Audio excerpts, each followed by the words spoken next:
Setakat hari ini, program MN2H tidak pernah bagi permohonan kewarganegaraan. Pemerintah tetap atau MyPR, ia adalah program PAS lawatan sosial jangka panjang tangan kemudahan visa berulang alik atau multiple entry visa yang membolehkan warga asing tinggal di Malaysia bagi tempoh 5 hingga 20 tahun melalui 4 kategori utama: Platinum 20 tahun, Gold 15 tahun, Silver 5 tahun dan Zone Ekonomi Khas 10 tahun. Tempoh endorsement PAS bagi semua kategori adalah 5 tahun bagi setiap sesi dan peserta boleh memperbaharui sehingga tamat tempoh kategori masing-masing. Peserta juga dibenarkan membuat lanjutan setiap 5 tahun sekiranya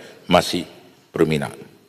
Sehingga 31 Disember 2025, seramai 744 peserta MN2H telah membeli rumah di bawah program ini, manakala 2,637 peserta lain masih dalam proses pembelian, termasuklah memutamakkan perjanjian jual beli dan mengetahui pasti lokasi rumah yang sesuai.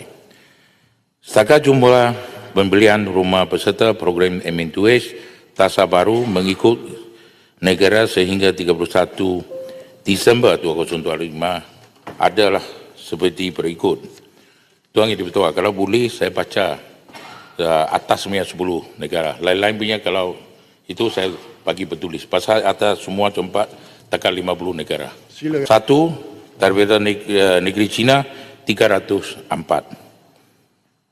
Taiwan 91, Singapura 63, Amerika Syarikat 41, United Kingdom 40, Hong Kong 34, Australia 29, Bangladesh 19, Korea Selatan 15, Indonesia 14 dan juga Jepun 14. Sekian, terima kasih.